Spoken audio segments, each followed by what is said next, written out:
আসসালামু আলাইকুম। আমি এই মুহূর্তে দাঁড়িয়ে আছি একটি লোহার খনিতে। আপনাদের ধারণা করে বলতে হবে এটি কোন জায়গায় হতে পারে। এই যে গাড়িটায় লোহা নিয়ে যাচ্ছে, গাড়ির উপরে আপনার লোহা, ঠিক আছে, এগুলো ওখানে ঢালবে এবং আবার অন্য গাড়ি সেগুলো মেশিনে নিয়ে যাবে, মেশিনে নিয়ে পাউডার করবে। আপনারা দেখতে পাচ্ছেন যে লোহা ডালছে, এগুলো কিন্তু লোহা। এই দেখেন একটু কালো কালারের, সেম লোহার মতো। এই দেখেন এই জিনিসগুলো, যে পাহাড়টা লোহা, এই যে ট্রানেলগুলো দেখছেন, এগুলো হচ্ছে লোহা ট্রানেল। সম্পূর্ণ পাহাড়ে কিন্তু লোহা থাকবে না, লোহাটা থাকবে আপনার হচ্ছে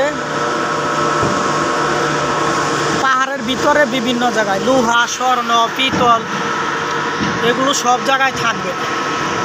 এই গাড়িগুলো আপনার হচ্ছে ওই টানেলের ভিতরে ঢুকবে, টানেলের ভিতরে ঢুকে ওরা লোহা নিয়ে আসবে। লোহা অনেক সময় দেখা যায় যে পাথরও নিয়ে আসে। দেখেন পাহাড়টা কত উঁচু, এই পর্যন্ত হবে আপনার হচ্ছে। আর এইটা হচ্ছে শাওয়াল বলে, এগুলোও কিন্তু টানেলের ভিতরে ঢুকে ওরা যখন আপনার হলো লোহা বের করার প্রয়োজন হয়, গাড়ি ওই টানেলের ভিতরে ঢুকে,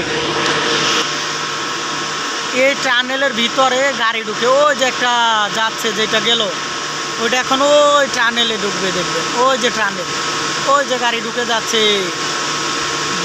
দূরে থেকে বোঝা যায় ছোট, কিন্তু টানেল কিন্তু এত ছোট না। ওই গাড়িটা ঢুকে গেছে, খেয়াল করছেন।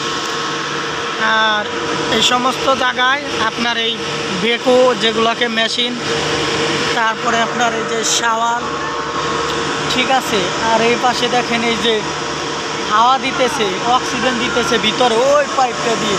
ওটা হচ্ছে পাখা, মোটরের সাহায্যে আপনার বাতাস তুলে সেগুলোকে আপনার হলো